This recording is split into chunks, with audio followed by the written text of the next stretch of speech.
My parents forced me to quit college to pay my brother's debts. Now they're broke, and I own the company that refused to hire me back then. I'm a 27-year-old guy, and I used to think being the responsible one was something to be proud of. For most of my life, that label defined me. I was the kid who fixed things when they broke, who stayed up late helping my dad with bills, who kept peace when arguments exploded at home. My parents used to say I was their rock. But sometimes being the rock just means getting buried first. My younger brother, Ethan, was the opposite. He was charming in that effortless way that made people forgive everything. Late to school. Ethan's just a free spirit. Lost another job. He's figuring himself out. Crashed my dad's car once, and somehow I got blamed for not teaching him responsibility. I loved him, I really did, but loving Ethan always felt like holding a grenade and pretending it wasn't ticking. While he drifted through life, I was grinding, working part-time at a hardware store while studying engineering. Every paycheck went to tuition, rent, or groceries. My parents leaned on me constantly. Can you cover the electricity bill? Your dad's short on gas money. I told myself it was temporary, that once I graduated, things would get better. But lately, I'd started to notice the whispers. My mom's voice hushed when she talked to my dad. My dad, pacing at night, muttering about Ethan's situation. Whenever I asked, they'd change the subject.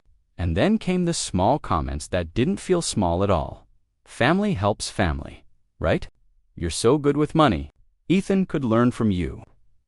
That evening, as I was finishing a project for class, my phone buzzed. It was my mom. Her voice trembled. "Sweetheart," she said softly, "we need to talk about Ethan. It's serious." My stomach sank before she even told me why. I drove home that night expecting a family talk, maybe a small financial issue Ethan got tangled in. But the second I stepped inside, the air felt heavy, like guilt had taken over the living room. My dad sat with his head in his hands. Mom clutched a stack of papers like she was holding a confession. Ethan wouldn't even look at me. "Your brother's in trouble," Mom began, voice shaky. "He owes quite a bit. How much?" I asked, trying to sound calm. Dad sighed. "Credit cards, personal loans, some gambling stuff. Around 30,000. The number punched the air out of me. I turned to Ethan. 30,000. Are you out of your mind? He shrugged, eyes glassy. It's not like I meant to. Things just spiraled. I wanted to scream. But before I could, Mom jumped in. We just need your help for a little while, honey. You can take a break from school just until we pay this off. I blinked. You want me to quit college? I'm 1 semester away from finishing. Dad leaned forward, trying to sound reasonable. You're the only one we can count on. You've always been dependable. It wasn't a request, it was an ultimatum wrapped in guilt. Family helps family, Mom repeated, like it was scripture. Ethan's learned his lesson. He just needs a fresh start. I looked at Ethan again. No remorse. No apology, just quiet entitlement.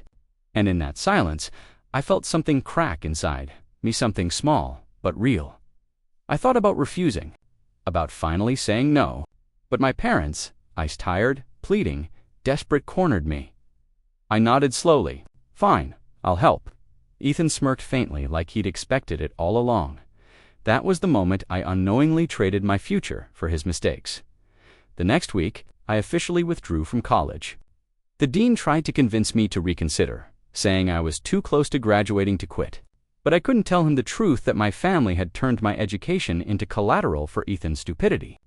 I packed up my dorm room, handed in my student ID, and felt a strange mix of anger and shame boiling in my chest. I took the first job I could find, warehouse work. Long hours, low pay, and the constant smell of sweat and cardboard. Every paycheck, I'd wire most of it home so my parents could start paying off Ethan's debts. They'd call once in a while to update me, telling me how grateful Ethan was. But I never heard it from him directly. Not once. When I did see him, he was always dressed better than me. New shoes, new phone, same cocky grin. "You're doing good, man," he'd say, patting my back like I was some sidekick, helping him rebuild his life. Meanwhile, I was surviving on instant noodles and cheap coffee, telling myself it was temporary, but temporary started feeling permanent. One night, I came home exhausted, checked my balance, and realized I barely had enough for rent. That same evening, my mom called cheerful for once. Ethan finally paid off his biggest loan. She said, "You should be proud. We couldn't have done it without you." I wanted to feel proud. I really did. But all I felt was hollow, because while Ethan was getting a clean slate, my own dreams were quietly dying. A week later, I got a letter from my university. Deadline to re-enroll expired. I sat there staring at it, realizing that the door I once believed would reopen had already closed.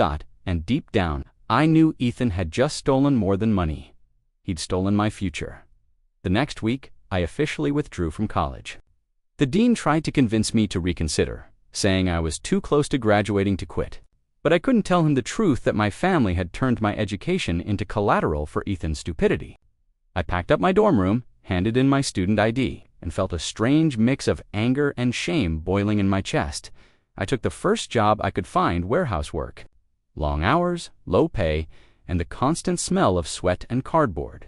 Every paycheck, I'd wire most of it home so my parents could start paying off Ethan's debts. They'd call once in a while to update me, telling me how grateful Ethan was. But I never heard it from him directly. Not once. When I did see him, he was always dressed better than me. New shoes, new phone, same cocky grin. "You're doing good, man," he'd say, patting my back like I was some sidekick, helping him rebuild his life. Meanwhile, I was surviving on instant noodles and cheap coffee, telling myself it was temporary, but temporary started feeling permanent. One night, I came home exhausted, checked my balance, and realized I barely had enough for rent. That same evening, my mom called cheerful for once. Ethan finally paid off his biggest loan. She said, "You should be proud. We couldn't have done it without you." I wanted to feel proud. I really did. But all I felt was hollow, because while Ethan was getting a clean slate, my own dreams were quietly dying. A week later, I got a letter from my university. Deadline to re-enroll expired. I sat there staring at it, realizing that the door I once believed would reopen had already closed. And deep down, I knew Ethan had just stolen more than money. He'd stolen my future. At first, it was just a whisper of rebellion, a tiny thought that I didn't owe anyone anything anymore. I'd spent years breaking my back for other people's mistakes. Maybe it was time to build something that was mine.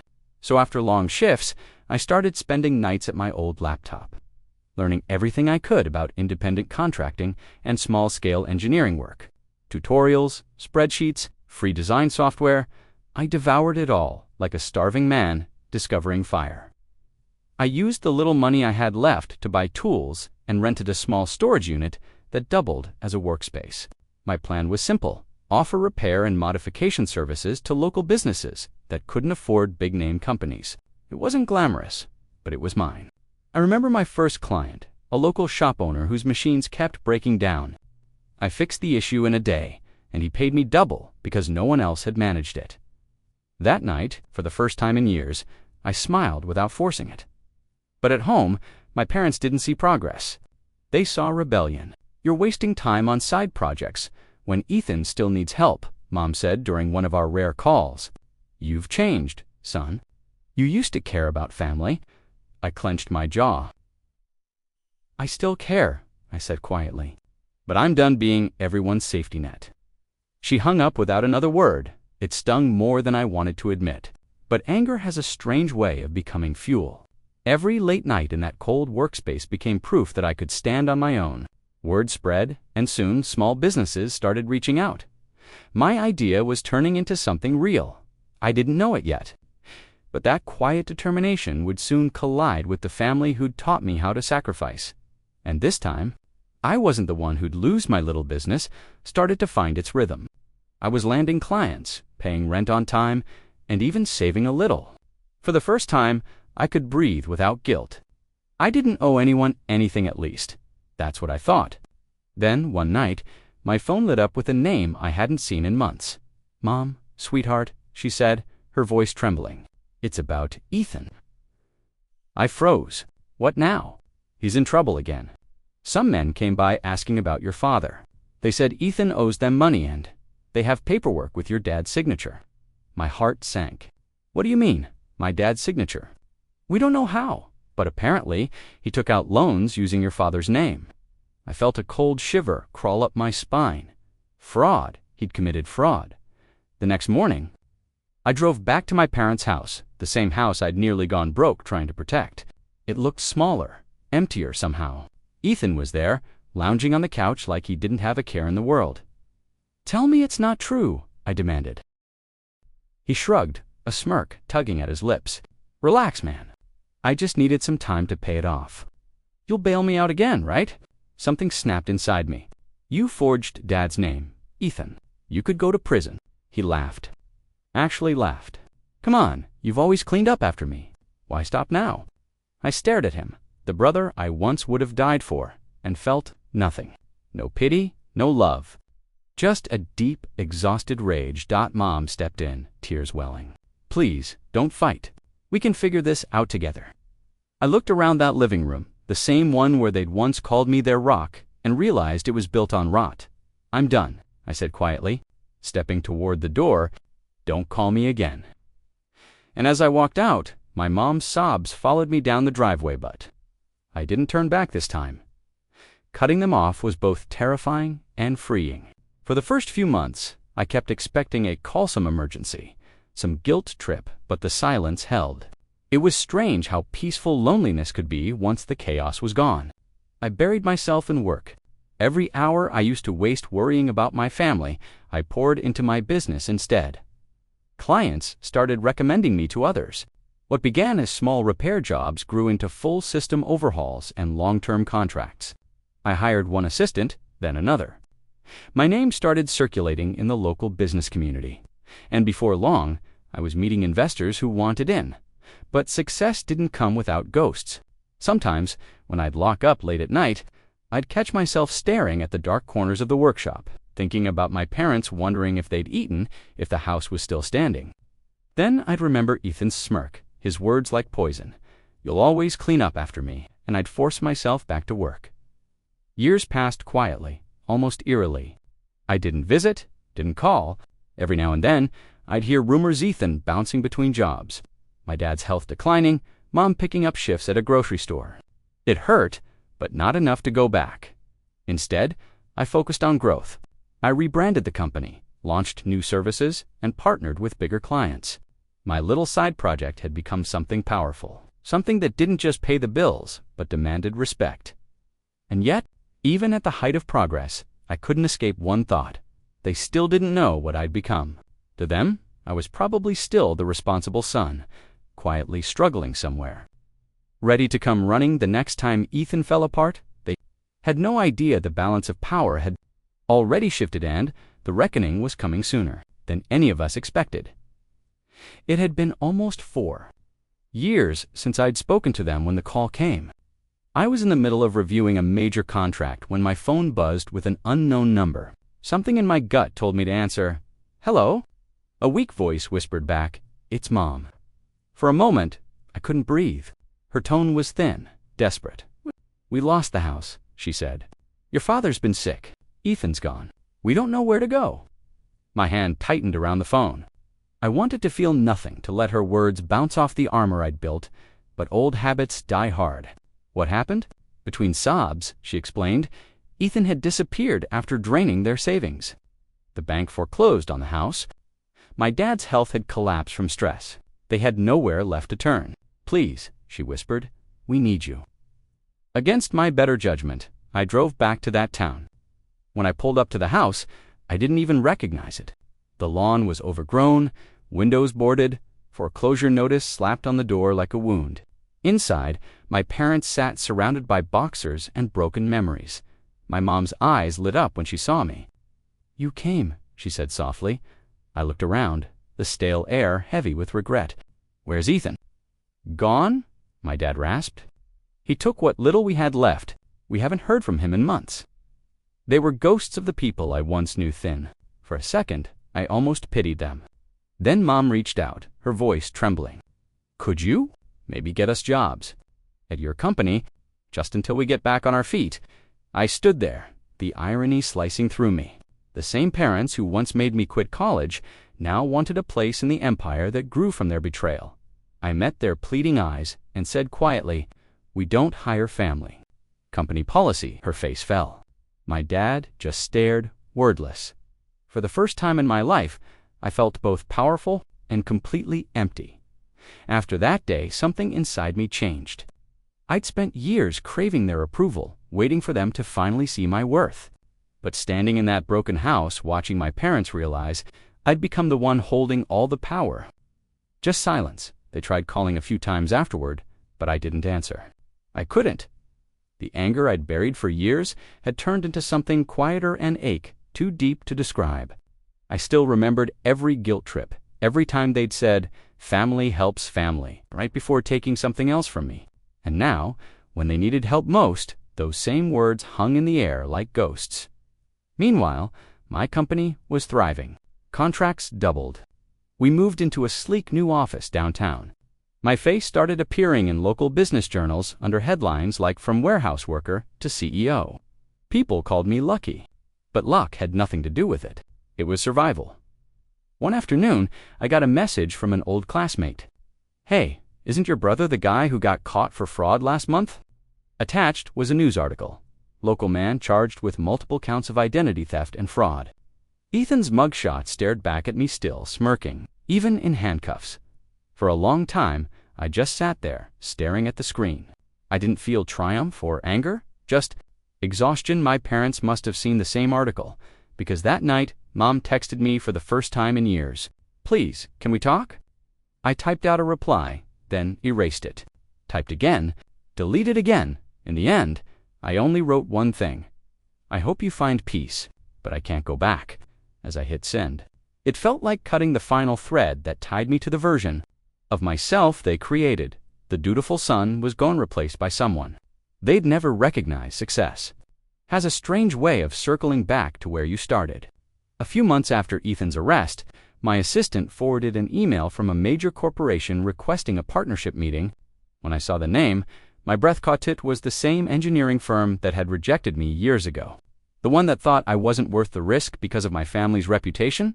I almost deleted the email out of spite. But then I smiled. Maybe fate had a sense of humor after all. At the meeting, I walked into their pristine glass building, the same lobby where a younger, humbler version of me had once sat waiting nervously for an interview. This time, their executives stood up when I entered. My company had become a leader in sustainable industrial design, and they were eager to collaborate. The irony was sharp enough to taste. Halfway through the meeting, I noticed one of the managers staring at me. When introductions came around, she froze for a second. "Wait," she said slowly. "I remember you. You applied here years ago, didn't you?" I met her gaze, calm and steady. "Yes," I said. "You didn't hire me." A nervous laugh rippled through the room, but I didn't let it linger. I leaned forward and began outlining terms. I spoke with the confidence of a man who had earned every scar on his hands. By the end of the discussion, they were nodding eagerly, ready to sign. As we shook hands, the same manager said softly, "It's funny how things turn out, isn't it?" I smiled faintly. Funny isn't the word I'd use. Walking out of that building, I paused in the exact spot where I'd once read my rejection email. The memory felt distant, like it belonged to someone else. The company that once saw me as a liability was now chasing my signature, and for the first time in my life, the world felt perfectly, poetically balanced. A few months later, I got another message from my mother. Short, polite, but heavy. "We'd like to see you. Just once. No money, no favors. Just dinner." I stared at the text for a long time. Part of me wanted to ignore it, but another part, the one that still remembered late-night stories at the dinner table. My dad's laugh before stress crushed it wanted closure. So, I agreed. We met at my office. Not by accident. I wanted them to see where I stood now. When they arrived, my mom looked nervous, clutching her purse like a lifeline. My dad was frail, his shoulders hunched. The sight stirred something in me, a mix of pity and old pain. I gestured toward the meeting table. "Have a seat?" Mom's eyes scanned the polished floor, the glass walls, the awards on the shelf. "This is all yours?" she asked softly. "Every bit of it," I replied. She nodded, tears forming. "We didn't realize what we were asking of you back then. We thought you'd understand." I took a slow breath. I did understand. I understood that Ethan's comfort mattered more than my future. That being your responsible son meant being disposable. My dad coughed, guilt flickering in his eyes. "We were wrong," he murmured. For a moment, the room was silent, except for the faint hum of the city outside. I could have yelled. I could have demanded apologies, repayment, something. But I'd already outgrown the need for their validation. "I'm not angry anymore," I said finally. "But forgiveness doesn't mean reunion." Mom wiped her tears. "Then why meet us?" "Because I needed to see you face to face before I finally let it all go." I reached into my desk and slid an envelope toward them. "There's some money in there, not charity closure." They looked at it like it was something sacred. As they left, I didn't feel anger or triumph. Just peacecold.com final. After that meeting, something in me settled. It wasn't joy or victory, just a quiet release, like I'd been holding my breath for a decade and finally exhaled. The weight of resentment, guilt, and longing that had followed me everywhere was gone. For the first time since I was that naive, obedient son, I felt light. Weeks turned into months. My parents never called again, and I didn't expect them to. But sometimes I caught myself wondering if they were okay, if they'd found a place to live, if my dad's health had improved. Those thoughts no longer came with anger, just a dull ache of what could have been. My company kept growing. I started mentoring young people kids who reminded me of who I used to be. I told them what no one had told me, that being responsible doesn't mean being a doormat, and loyalty means nothing if it only flows one way. One evening, while reviewing some financials, I quietly authorized a transfer. It covered the remaining debt on my parents' record, though, one they'd never been able to pay off after losing the house. I didn't tell them. I didn't need to. It wasn't forgiveness or love that drove MIT was closure. I didn't want their lives to end in the same chaos that had defined mine. A few weeks later, I drove past my old college. The campus looked smaller than I remembered. I parked and walked around, past the benches where I used to dream, the halls where I thought success would come from a diploma. Standing there, I realized life had given me an education no degree ever could about boundaries, resilience, and self-worth. I watched the sunset spill across the courtyard and whispered to myself, maybe I didn't finish college, but I still graduated. Then I turned away, leaving that chapter and the ghost of who I used to be behind for good, because the dutiful son was gone. And in his place stood a man who built his own future from the ashes of betrayal.